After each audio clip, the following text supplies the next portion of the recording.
Bonjour à tous et bienvenue à vous dans cette petite vidéo sur Elle et lui TV qu'on vous enregistre avec un invité que j'avais reçu il y a quelques semaines sur la chaîne, c'est Nicolas Bouvier. Bonjour Nicolas et merci Bonjour. d'avoir accepté de revenir pour un mini flash info, on va dire.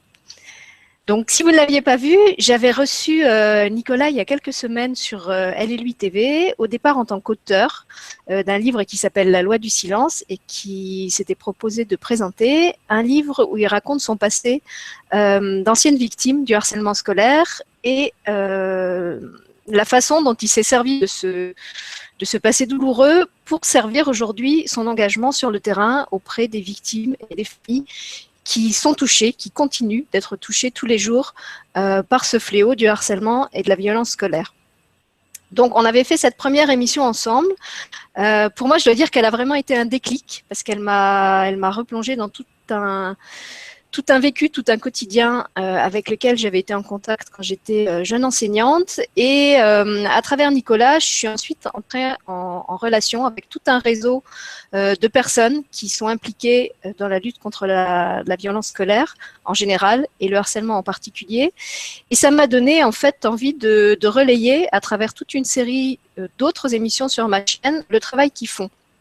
Donc, j'ai demandé à Nicolas de revenir, de nous parler un petit peu de son actualité littéraire, parce que depuis notre émission commune, il y a des choses qui se sont passées pour lui en tant qu'auteur, et puis aussi de nous parler un petit peu de l'actualité du harcèlement, parce que comme il me l'expliquait il y a quelques minutes avant qu'on lance l'enregistrement, le harcèlement, c'est quelque chose qui dure tout le temps, pas seulement pendant la période scolaire.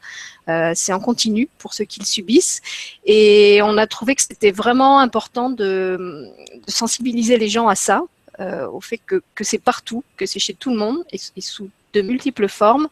Et c'est ce qu'on va essayer de faire à travers cette série d'émissions qui vous seront proposées sur Elle et lui TV. Alors Nicolas, je te laisse expliquer au public ce qui s'est passé Alors, pour toi merci. depuis notre dernière émission. Déjà, merci Sylvie pour m'avoir réinvité. Alors, bonjour à tous. Pour ceux qui ont eu l'occasion de voir notre émission il y a quelques semaines sur le harcèlement, juste un petit rappel, je suis auteur, ancienne victime de harcèlement et en même temps ambassadeur de l'association Les Parents. Alors, l'association, je le rappelle, est une association qui a été créée en 2013 suite à un suicide, le suicide de Mathéo, qui a eu lieu le 8 février 2013 à Bourg-Saint-Maurice, en Savoie, justement parce qu'il était victime de harcèlement, de cyberharcèlement. Il était roux. Voilà, c'est ce qui a fait malheureusement la différence. Et cette année-là, il y a eu beaucoup de cas graves. Je pense notamment à Marion Fraisse, à Jonathan Destin aussi. Alors, heureusement, il est toujours là. Mais voilà, ce sont des jeunes qui ont voulu mettre fin à leur jour à cause de l'école. Et c'est ça qui est le plus dramatique aujourd'hui, puisque j'ai été un peu à ce stade-là à une époque. C'est-à-dire que quand j'étais collégien, donc il y a une dizaine d'années, le harcèlement était tel que j'ai pensé à la mort, surtout en quatrième. Le quatrième, c'est un passage difficile. Alors, quatrième, on a 13 ans en général. Et du coup, ce qui se passe, c'est que quand on est piégé par le harcèlement, parce que c'est un piège, c'est un cercle vicieux, la loi du silence, finalement, comme je l'écris dans les livres, c'est ça, c'est-à-dire que c'est un piège qui se referme sur soi-même et on se sent incapable de parler parce qu'on a honte, on a peur. Et le but des harceleurs, finalement, c'est d'isoler la victime pour qu'elle se referme sur elle-même et qu'elle s'isole complètement de la société. Et ça donne vraiment des conséquences dramatiques, l'agoraphobie, la phobie sociale, la phobie scolaire, toutes ces choses-là que j'ai vécues à une période.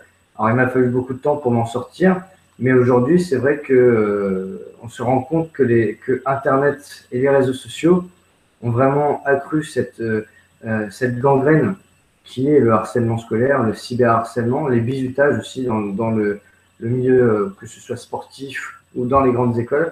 C'est un sujet dont on parle moins, mais qui reste quand même assez important, que ce soit les bizutages dans le sport ou les bizutages dans les grandes écoles en commençant l'année ou en finissant l'année. On a eu beaucoup de témoignages aussi ces dernières années sur des jeunes qui, justement, essayaient de s'intégrer dans une confrérie ou ce genre de choses, et il fallait réussir des challenges idiots, des jeux dangereux.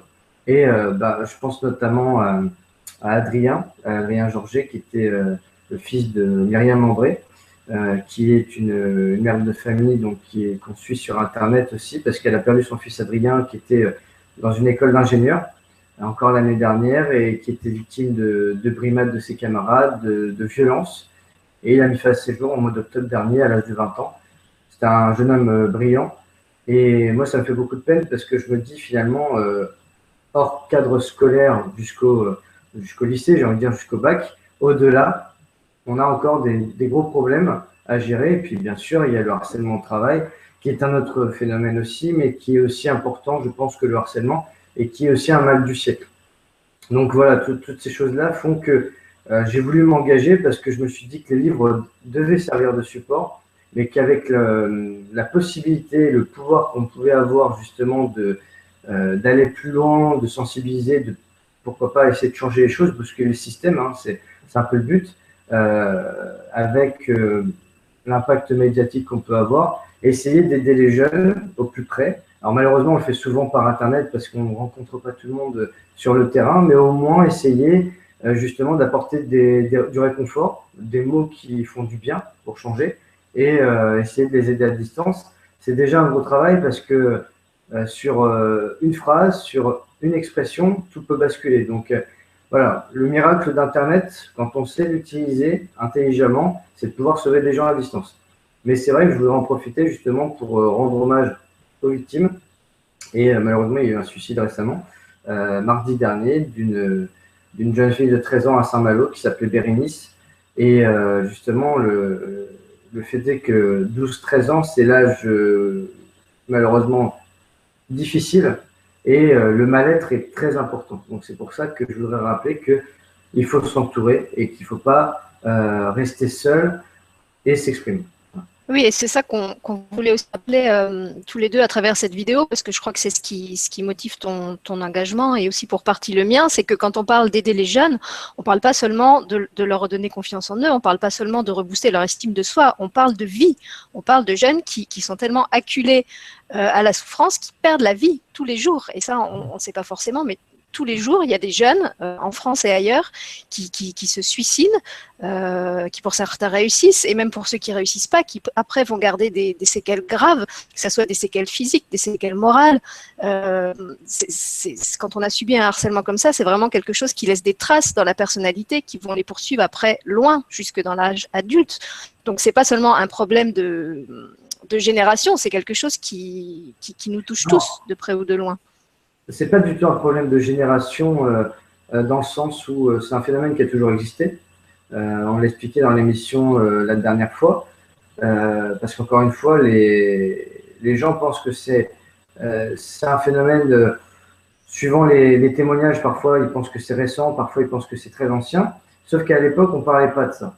C'était tabou. Encore une fois, l'enfant n'avait pas forcément droit à la parole. Quand il se faisait punir à l'école, c'était encore pire à la maison, mais on n'arrivait jamais à condamner l'enseignant, etc., parce qu'il était tout puissant dans sa classe. Aujourd'hui, c'est tout le contraire, c'est-à-dire que l'enseignant a tendance à être un ennemi, souvent pour les parents, et le rapport de force a complètement changé, et pas forcément en bien.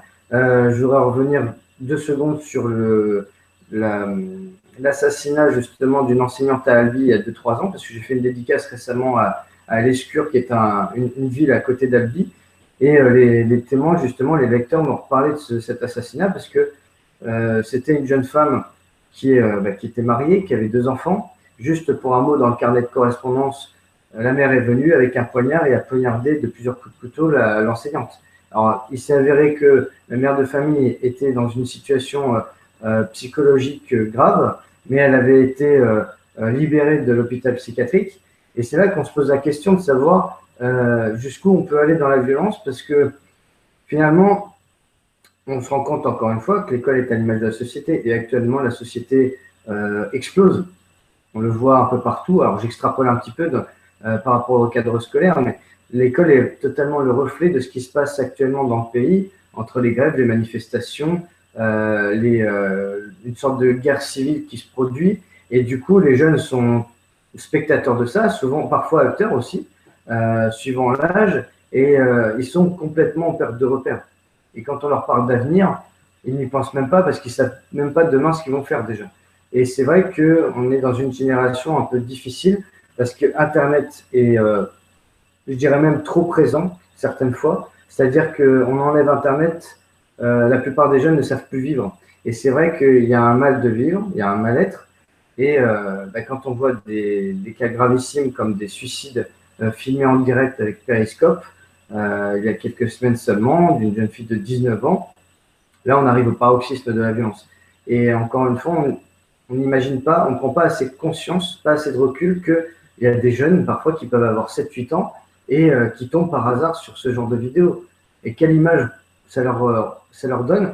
Et les traumatismes, ils n'ont pas forcément besoin de les subir physiquement ou moralement sur eux-mêmes. Il suffit de regarder la télé, de voir certaines images sur les guerres, sur la télé-réalité, sur des choses comme ça. C'est pour ça que je dénonce la télé-réalité parce que j'ai grandi avec ça. Ça a commencé en 2001 avec Love Story, par exemple. Et on a vu les carnages certaines fois que la télé-réalité pouvait faire. Et ça aussi, c'est une forme de violence qui est banalisée parce que c'est à la télé, parce qu'on considère que c'est normal. Mais encore une fois, sur le mental, sur la psychologie humaine, on a tendance à vouloir répéter ce qui se produit à l'école, à la télé, pardon. Et on le répète à l'école pour commencer. Et c'est vrai que les outils technologiques qu'on utilise ne sont pas forcément en adéquation avec l'utilisation qu'on en fait. Et donc, les jeunes qui sont hyper connectés aux réseaux sociaux, dès qu'ils vont voir une agression, dès qu'ils vont voir une violence exercée, ils vont la filmer, ils vont prendre en photo, sans même penser à aider la victime. Et c'est ça qui devient tragique finalement dans l'histoire. Et donc, du coup, nous, le principe, c'est justement de rendre les outils plus intelligents, parce qu'on a des outils technologiques qui peuvent être intelligents, à condition d'en faire une bonne utilisation. Merci Nicolas. Alors du coup, on a un petit peu dévié du sujet. Moi, je voulais que tu nous parles de l'actualité littéraire, puisque je crois qu'il s'est passé des choses depuis notre émission autour de tes livres. Comme je le disais, tu t'es servi de ton passé d'ancienne victime pour le mettre au service de ton engagement pour la lutte contre le harcèlement et les violences scolaires. Et justement, tes efforts commencent à être récompensés. Alors, j'aimerais bien que tu nous parles un peu de ça. Par rapport à l'actualité littéraire, bon, j'ai eu mon avant-dernier livre, donc souviens-toi, donc, qui ne parle pas du tout du harcèlement, mais qui a failli obtenir un prix littéraire à Mazamet, donc dans le Tarn-et-Garonne, il y a 2 semaines environ.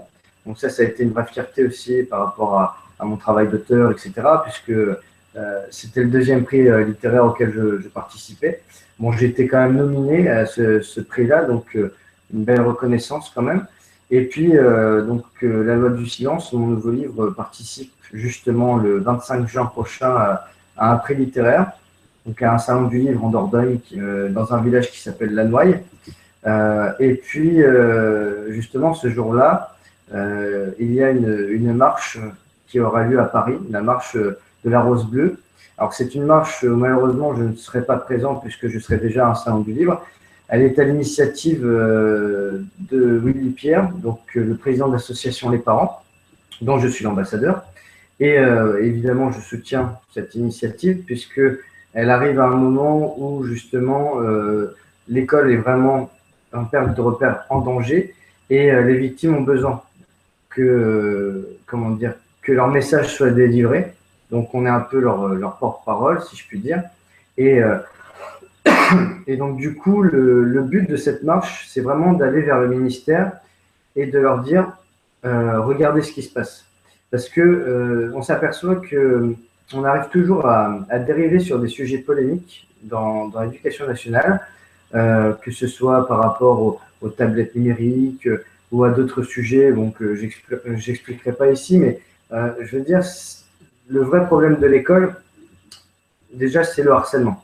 Parce que la plupart des jeunes vont à l'école, pour 14% quand même d'entre eux, avec la peur au ventre, avec le sentiment que l'école est une prison. Et c'est tragique parce que l'école, c'est pas fait pour ça. Comme je le dis souvent, on ne va pas à l'école pour mourir, mais pour s'instruire. L'instruction, c'est quand même la base de l'école, la transmission d'un savoir. Et on a l'impression que l'école, c'est devenu un nouveau lieu d'éducation, puisque les parents ne sont plus aptes à le faire. Et donc, c'est pour ça qu'il faut replacer les choses dans leur contexte, encore une fois. c'est à chacun de prendre ses responsabilités. Les parents sont là pour éduquer leurs enfants, leur transmettre une éducation, de l'affection, etc. Et puis, l'école est là pour instruire, transmettre un savoir, rendre des jeunes responsables pour qu'ils soient de futurs citoyens et pour qu'ils aient un métier. Voilà, ça reste la base de l'école. On s'aperçoit que les rôles sont en train de se mélanger et que des conflits se multiplient. Et c'est vrai que l'association, de par le président, mais aussi les autres associations, que je salue au passage, on s'engage beaucoup sur le terrain. On fait même partie de batailles judiciaires quelquefois quand des familles sont complètement désœuvrées, qu'elles sont confrontées à des manipulations ou à un personnel éducatif qui n'est pas à l'écoute et qui engage des poursuites ou qui veut être aveugle et ou sourd aux réclamations. Et c'est vrai que les actualités récentes en matière de harcèlement montrent bien que justement le travail est encore titanesque parce que voilà, quand la politique se mêle à l'école, c'est un nouveau bras de fer qui se déclare et nous on est là, on essaye. Moi dans les dédicaces, j'essaye avec mon nouveau livre qui reste quand même un nouveau livre explosif. Je pense que je ne suis jamais allé aussi loin dans la critique. Moi, je critique justement le système scolaire dans son intégralité. Que ça parte des parents jusqu'au ministère, en passant par les syndicats, le rectorat, les inspections d'académie, les enseignants. Alors, je ne fais pas une généralité, bien sûr, mais il y a quand même un rappel sur certaines choses, comme quoi chacun doit être responsable et chacun doit tenir son rang. Et ça, c'est déjà parfois compliqué.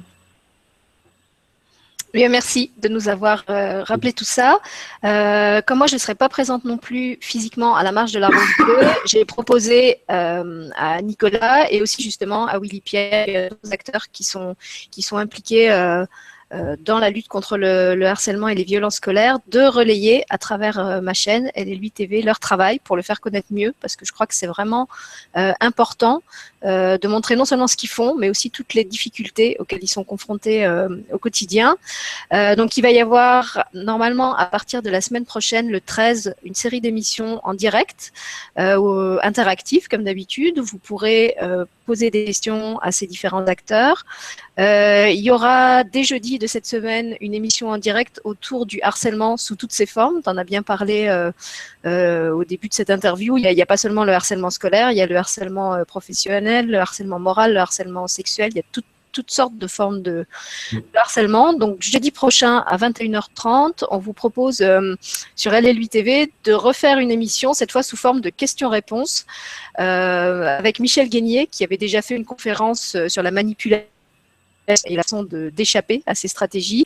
Et puis Armel, qui est psychologue et avec qui on a proposé il y a quelques jours une émission autour du deuil et de la mort. Donc il y aura cette émission qui aura lieu le 9. Et puis, comme je l'ai annoncé, il y en aura toute une série d'autres que je n'annonce pas encore en détail maintenant parce que j'attends de savoir exactement quels invités seront là quel jour. Et en parallèle de ces émissions interactives, jusqu'au 25 juin, qui est la date de la marche de la Rose Bleue, dont je porte la couleur, comme vous pouvez voir.